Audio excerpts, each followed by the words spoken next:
Welcome, folks. We're just getting started here, and glad to see so many people joining in. Oh, and Gaël is don't go. He's requesting to come in. There we go. All right.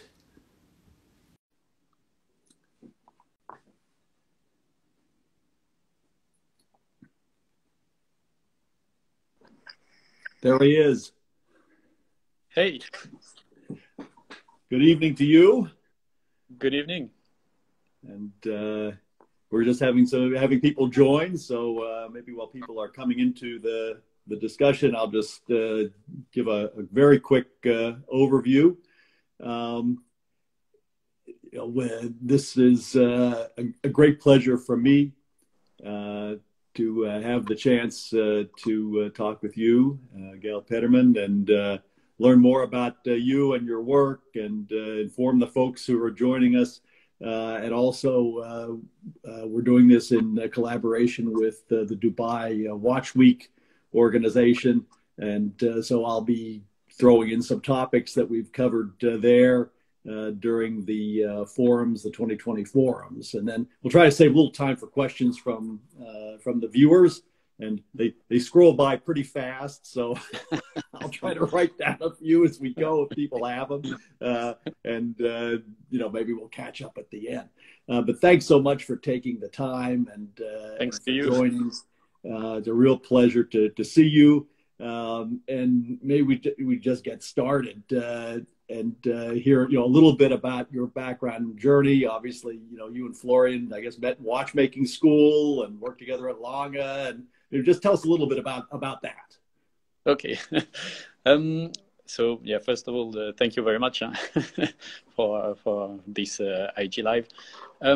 Yeah, with Florian, we met in 2007 in the watchmaking school in Geneva. We learned watchmaking 4 years there. And then he went to Harry Winston, and I went to Longines directly when I was 19 years old. I began there in the simple watches like Lange 1, so small complication like power reserve, big dates, moon phase, side zones, stuff like that. And then after that, I went to perpetual calendar. After that, chronograph department. And then my chief told me to choose if I want to continue to learn more with Lange, and then why not go to the atelier, the prototype department. But if you go there, you have to stay, of course, because he said to me 5 years minimum. And I thought about that, but then I say, yeah, no, thank you. It's really cool, but I think I will be back in Switzerland before that.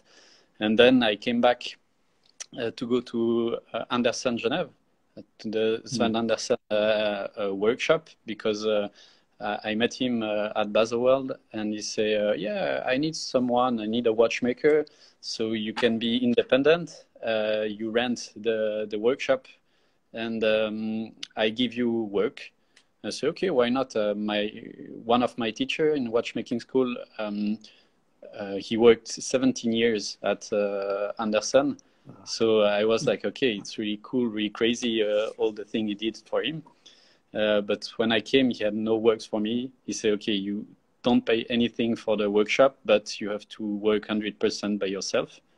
I was like, okay, because I was 22 years old, completely independent, and yeah, why not? And then in 2015, I began to work with Christie's, and this is where I learned a lot with restoration and servicing watches. And then, of course, I didn't say that, but we worked together 6 months with Florian, because after Harry Winston, he came to Germany and we worked together, but he stayed longer than me there. And when he came back, I changed. I said, okay, I want to quit Sven Andersen workshop and open my own workshop. And I knew that Dominique Renault opened something in Renan, and Renan is my hometown. And I was like, okay, what he's doing there in Renan is where no watchmaker stand. And he said, I visited him. He showed me his workshop. I was like, oh, that's crazy. And he said, we have 50 square meter just next to us. If you want, you can rent it. So we opened the workshop with Florian there, and continue what we did. And after we work with Dominique, we help him on his project, and he helped us with our project, because we trade hours. We say, okay, we help you with your project. I think we spend 300 hours, maybe more, to his project, and say, you can develop a movement, not pay him, but pay us, but develop a movement for us. And that's what he did.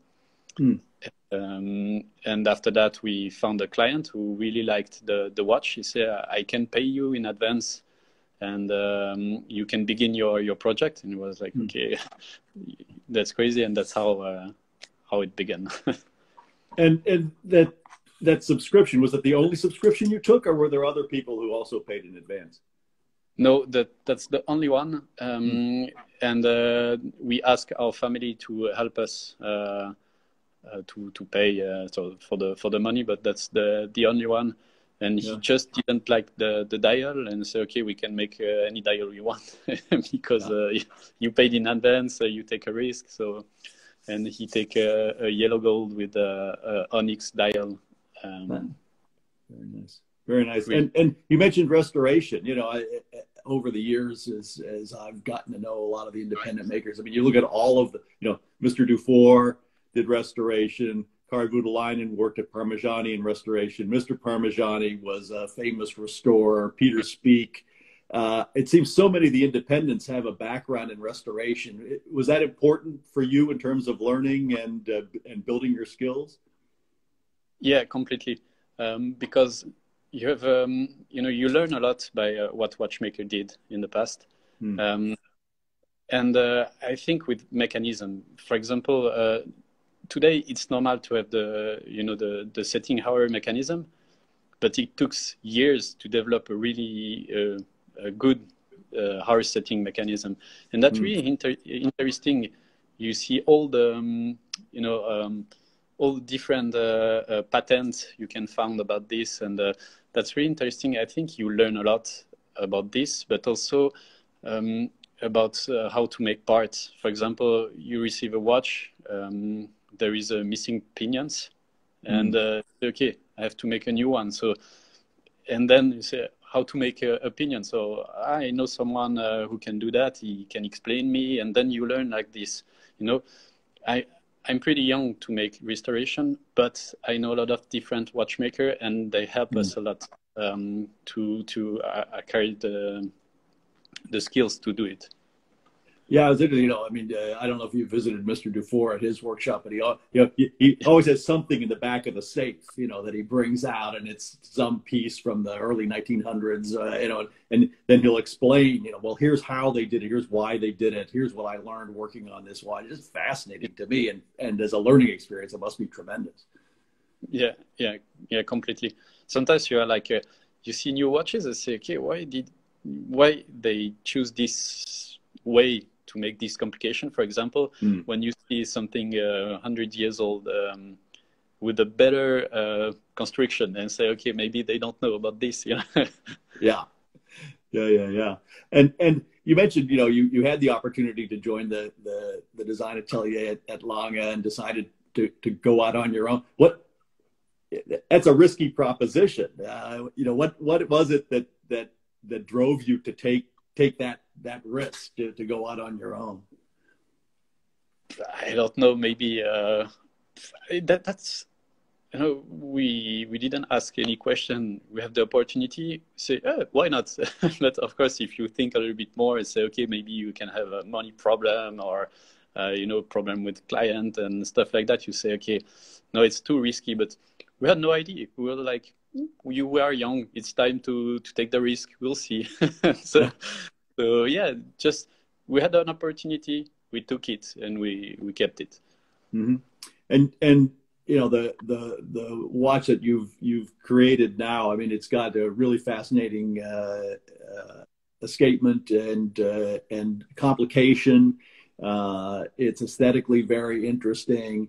You know, as an artist, craftsperson, creator, what are you trying to express in your watchmaking? You know, it's one thing to say, well, I'd like to make a watch, but to be independent, I think you really have to say, you know, there's something I really want to get out there that says who I am and, you know, who you guys are as a team. What's kind of the underlying logic or expression or motivation? You know, maybe talk a little about that. Yeah. For us, we also wanted to make a watch because when you see pocket watches, you're like, okay, why this type of decoration is not in the new watches? Why the lever is not like this anymore? Why this spring is not like this anymore? And I think what we want to create, it's an old, like if you can take a pocket watch and put it on a wristwatch, that would be our, you know, because I don't know, sometimes as a watchmaker, you can't understand why a collector can pay 4 million for, you know, maybe a Rolex, but nothing for a pocket watch. Yeah. Yeah, but and nothing for a pocket watch who the work is completely crazy. And when I ask a collector, they say, because I can't wear it. And I say, yeah, okay, I can totally understand this this way. I will not do it, but I can understand. And our goal is to put all these skills, all this, you know, design, all design movement in the new wristwatch. Okay, yeah, a good friend of mine. You've met him. Interior Angles here on Instagram. He collects pocket watches as part of his collection, and he has some unbelievable sonories and other pieces. Well, what'd you pay for that? And then you just have to hold your head in your hands because, you know, almost nothing. And they're so beautiful, and the sound is so great on the chiming watches. And but you know, people keep saying it's like yellow gold. People say, well, yellow gold is going to be popular again, but it's, you know, the pocket watches are going to be fantastically valuable. Well, you know, we'll see, but they're certainly fantastically made. And so you're really bringing some of those older methods and complications to the wrist, if I hear you correctly. Yeah, that's really cool. The you know, the design language now of your most recent watch, it's very striking. And will the elements of that continue as kind of trademarks of your visual look, or are you going to change it up, or how are you thinking about that? So now we can work with a designer. He told us we have to keep an identity. So that's why he designed this dial and hands. So we will keep this identity, not exactly the same dial all the time, but the identity, like a June, for example, with hands and dial. This is always the same way to make a dial. And now he's working on the case to make our own case identity. So we'll see when it will be ready, but now it's at the far beginning. But yeah, at the beginning, I was not really agree with him because I love what, for example, if you look Patek Philippe, okay, you know the Nautilus, it's a particular design, but otherwise, in the 50s, in the 60s, you can see really different cases, and I really liked it. I say, okay, I prefer when a brand can have a cushion-shaped case and a round-shaped case and stuff like that, but you say, no, now it's different, you have to find identity, and now I come, but yeah, it took, so they can do that because they produce a lot of watches, but we are not obviously Patek Philippe.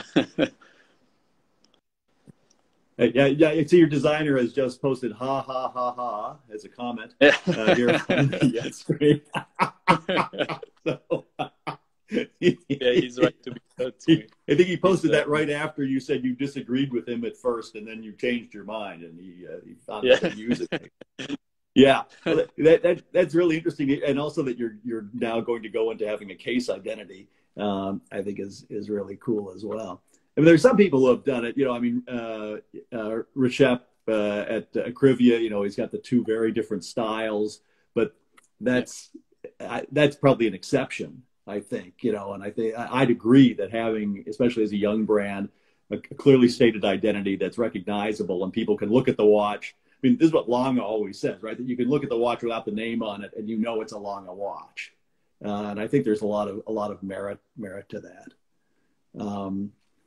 Hey, but I'm going to break the rules because there are no rules, and ask a question. How many hours of finishing are required for the Deadbeat Seconds watch? It's complicated to answer because so it took nearly more than 2 months to decorate, regulate, assemble. But for now, we only worked on it when we started watching. You know, sometimes we had time and we said, okay, we can spend our time on our watch, and we worked a lot on it. And then, okay, we need money, so that's why how long it takes.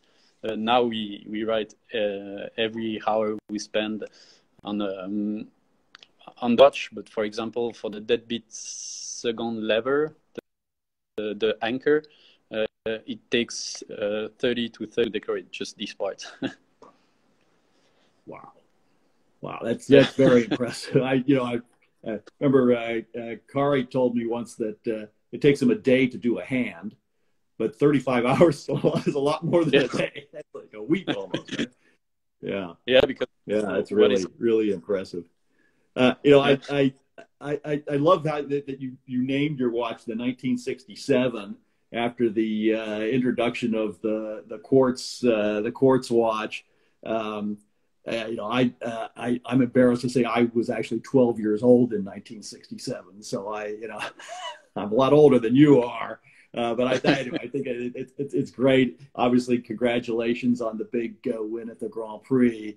That's you know, you were visible before. That obviously takes it to another whole level of visibility. But now also you're working with two retailers, at least that I know of, one in Europe and one in Asia. What's your idea behind that, as opposed to just, you know, taking direct orders, that now you're represented by people? What role do they play, and why is that important? Yeah.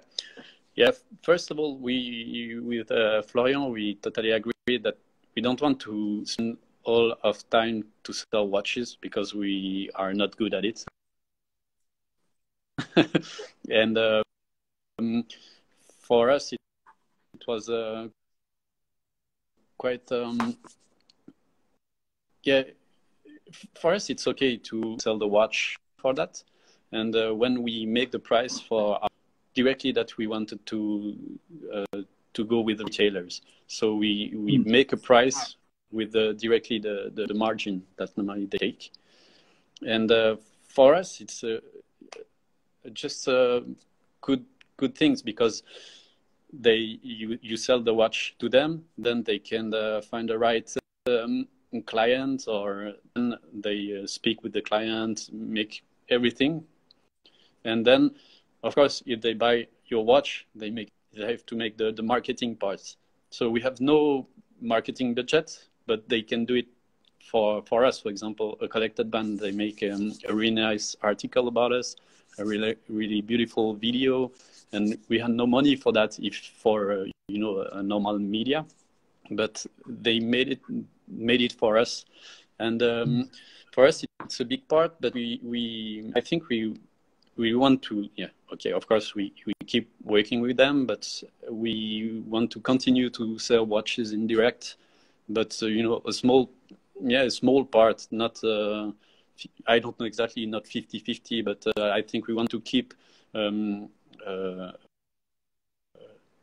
yeah, want to keep contact collectors and continue to sell the watch to collectors. But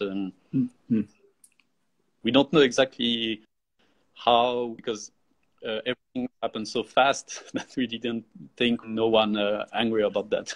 Of course. Yeah, yeah. It's success can be difficult. It's a good problem, right? Being overwhelmed by success is not so bad, I guess. But as you say, people could say, "Well, gee, why didn't I get a watch, or why can't I have a watch?" And you're obviously, you have an online presence. You're covered pretty broadly in the watch press, various websites and blogs and magazines. I mean, you say you don't do marketing, but you seem to have a pretty good marketing presence. Yeah, yeah. Our designer make the post for Instagram also, so that's a good part also. Yeah. And do you find that in terms of the people who are coming to you, that collectors are talking to other collectors and influencing them, and that the collector community has built some enthusiasm, and there are cross referrals within that group? Are collectors sending other collectors to you?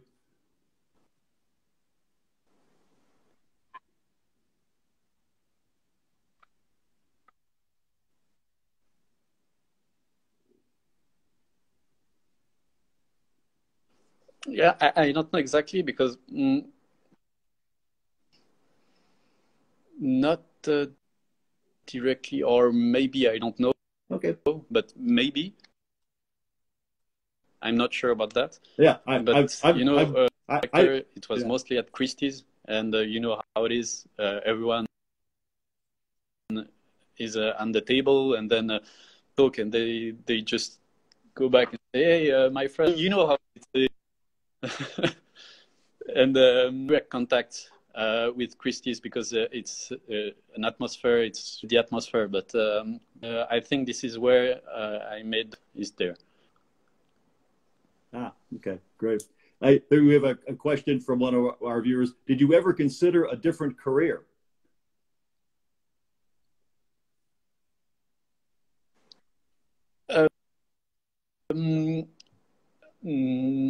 I really like my job, but I could be other, a lot of different, I could be, for example, a boat maker. It's just incredible. Also a restoration in mechanics could be really, really cool. But I find my way, but every work, you work with your hand, and like a tradition or a restoration, book restoration, it's interesting too. So stuff like that. But I don't want to change, but I'm really interested by this kind of job.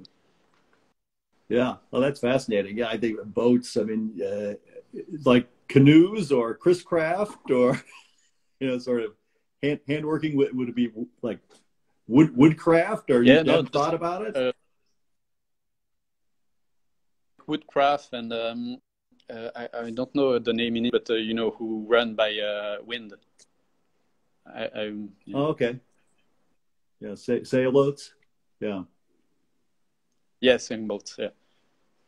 Yeah, very interesting. One of the topics that we discussed on the panel that I participated in the Dubai Watch Week this year was whether quality is the thing that drives success in the watch business, or whether promotion and hype play a big role. So I thought I'd pose that question to you, whether you think that high quality watchmaking and watchmakers are, get the credit they deserve, or whether in the watch business, even at the high end, it's a lot of promotion and hype. And is there some watchmaker or brand you really admire, but you think they don't get the recognition that they deserve?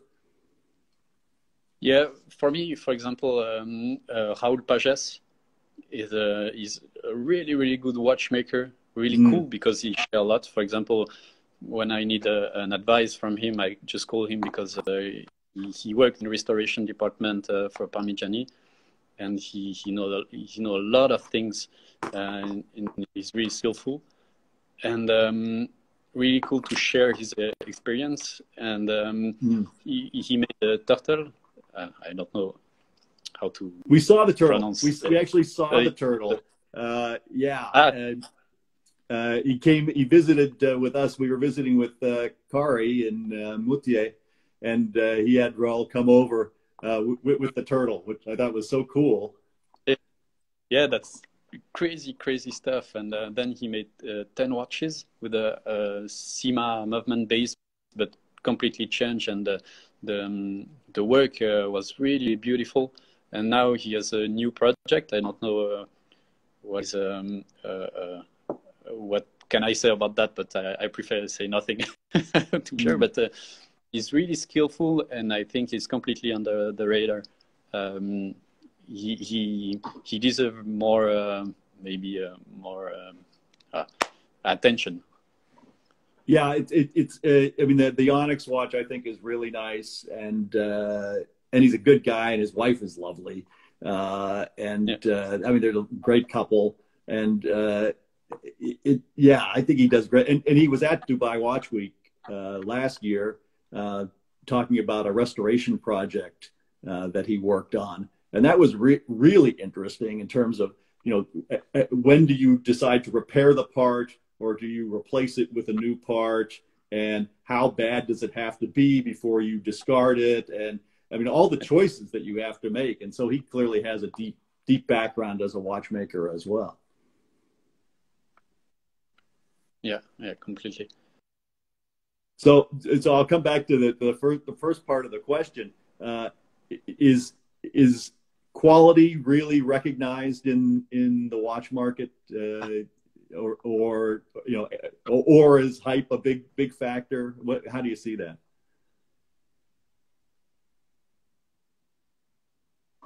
I don't know. I think I think people with maybe internet, they are more and more interested about maybe it become more exactly. It's difficult to say because I'm not the target. I make watches, but I don't buy it. But right. I think yes. If you can see now the Philippe Dufour, how you have to pay for one simplicity, I think it become more popular.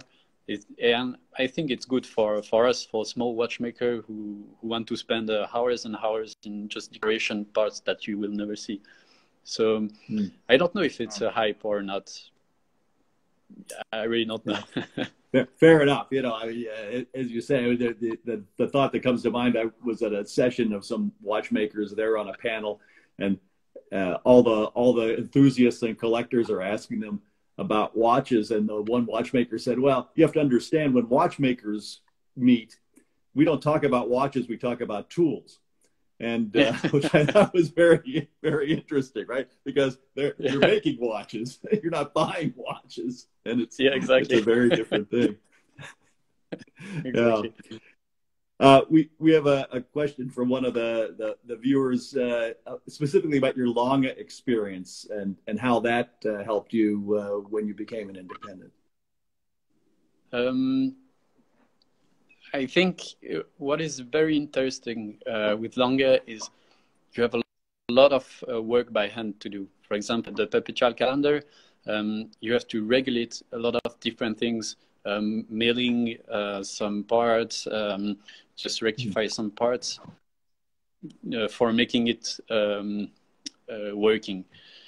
And I've learned a lot in this way to just adjust parts all together to make something working, because if you go to a big brand, now you can just assemble it. It's crazy because the engineering parts, the micro mechanic parts, they do so precise part that you just have to assemble it and it's working. And with the Lange, it was completely different. Now I don't know because it's a long time I'm not there anymore. But I've learned a lot in this way. Now, as an independent, for example, I had a perpetual calendar, and the jump was not that good. And I said, oh, yeah, I remember how to correct it because at Lange we had the same thing to correct it. So that's how it helped me for restoration after that. Yeah, very interesting. It's I guess one thing also, about Long that I always kind of found interesting was they focus a lot on, even if they're making a very small number of a particular watch, on repeatability and repairability and having a real, industrial process so that, there's an independent whose name I won't mention, but someone who worked with him once told me, with this guy, every watch is a prototype because he's basically fitting every piece to every other piece, and you could never take a lever from this watch and put it in that watch. Has your long experience with that kind of consistency gone over into your work as an independent?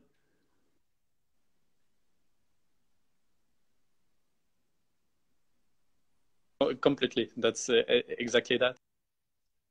When you begin in a new department, I had a book and write every step because there are so many to correct. And like you say, when you take a lever, it's not good directly. You have to bend it or just guiding or stuff like that. And it helped me a lot. My first job. And when I spoke with a friend who worked, he made a lot of different complications and in my small book, and he said, but dude, you type every perpetual calendar you build. So I say, really? He said, yeah, because our perpetual calendar, this was okay, no problem. I was like, oh, okay. I didn't know that it was like prototyping, but yeah, I've learned a lot in this way. Yeah. We had a question from the audience for both of us, so I'll ask you first. What's your favorite Lange watch?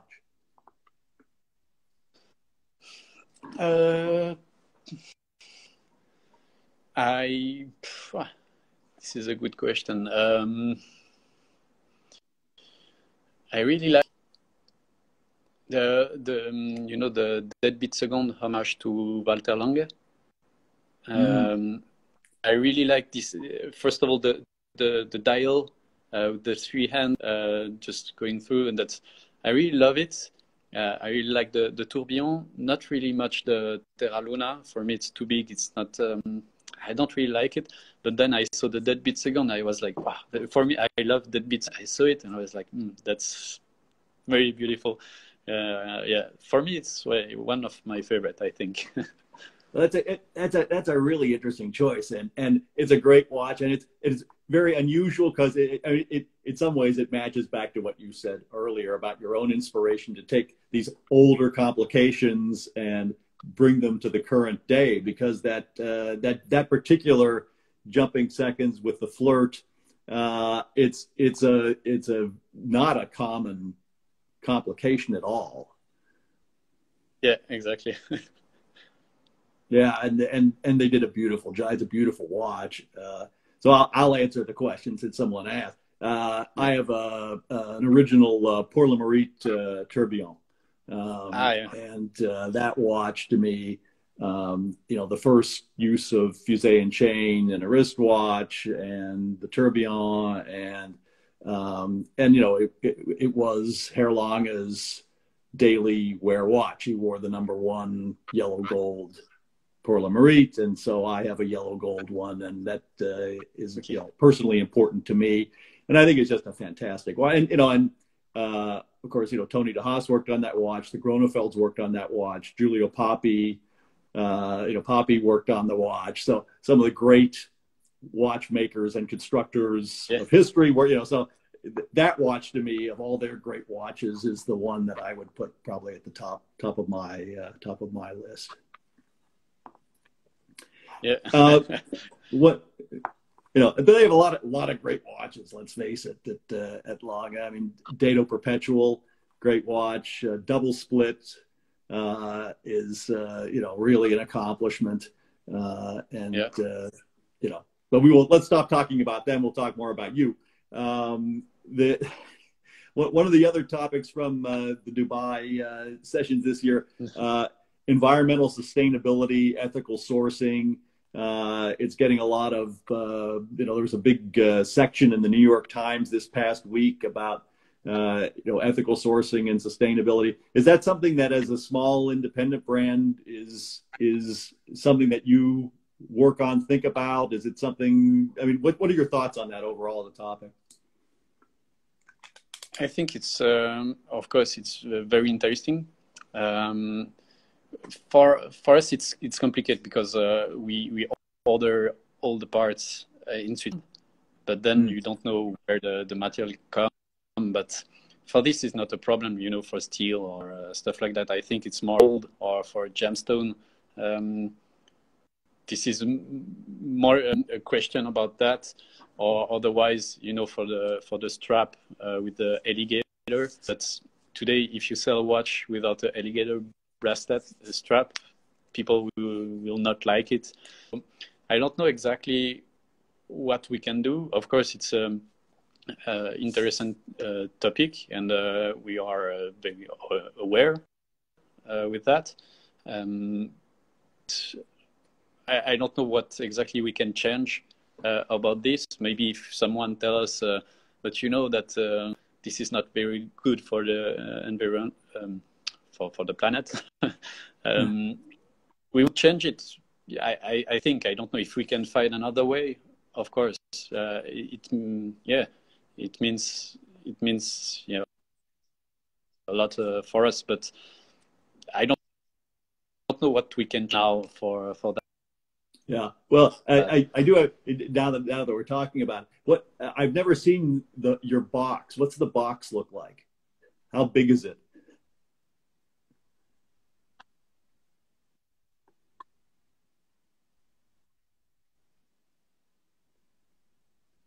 So we wanted a small box because collectors told us just and the certificate. It's in wood. It's what kind of wood? I don't remember. But what you tell you is it's a small box. Yeah. I love Global Force. Stephen Force is a friend of mine. Their boxes are so big you could barely lift the damn thing, and and then you run out of places to put them. Anyway, so I'm glad to hear that that your box is of a proper size. That makes me very very happy. Yeah, we listened to Kari Utilainen about that. Those boxes are beautiful. They're beautiful works of art. But yeah, they're pretty big too. It's Dufour's box though, very very modest. Anyway, so that's great. I hope folks who are watching and listening will add a few questions. Maybe I'll just ask you. How do you and Florian divide responsibilities? Do you both do some of the same things, or do you do more of one thing, or how does that work in the partnership?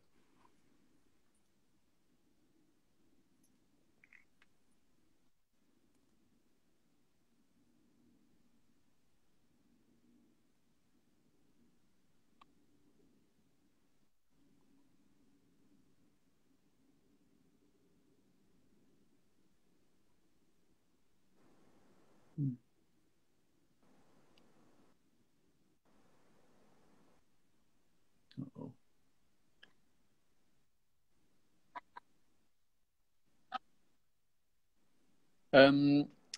Deliver the one. For example, I'm rated and beveling, polishing this part, and Florian is better to regulating, encasing, stuff, parts of the email and stuff like that.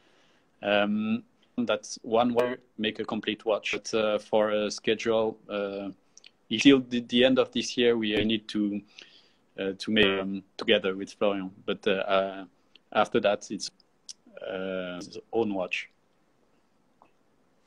Mm-hmm.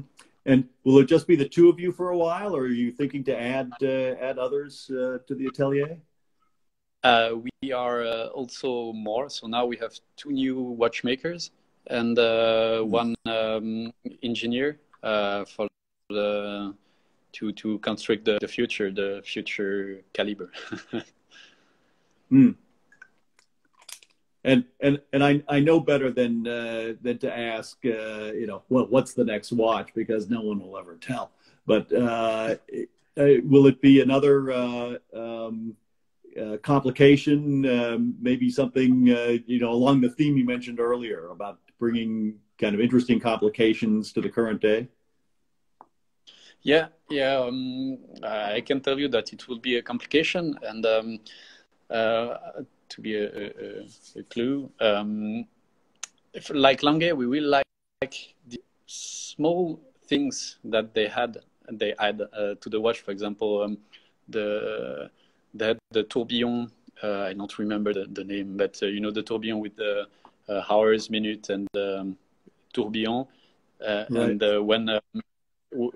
when the hour come through the tourbillon, there is a disc under. Just really smart stuff like that. I really love it. For me, Longines, it's always something like that. Really simple concept, but really interesting. And this is what we'll make. So a complication with something a little bit different. That you. Yeah, I think that the Richard Long Pour Le Merite, I think, with that disc, so that you could sit when the hand came. Then the hand had the hour and minute behind it, and then when the hand moved away, the window opened again.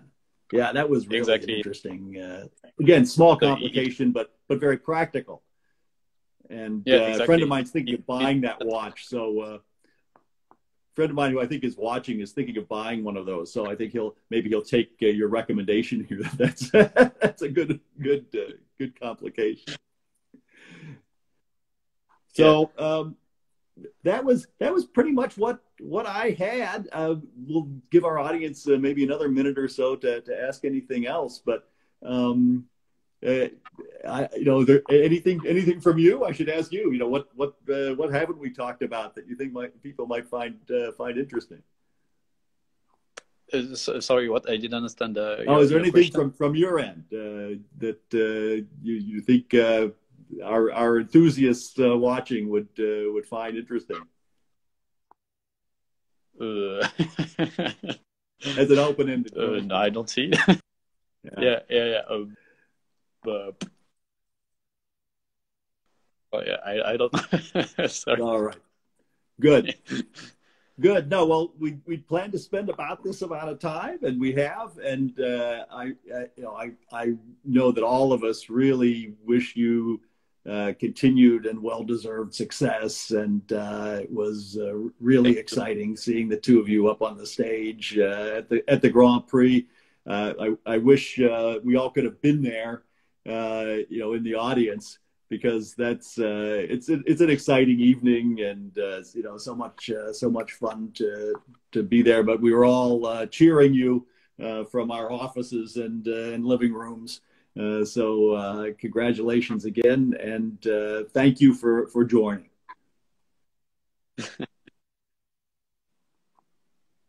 Thank you. Great. Thanks again. Thank you to invite me here.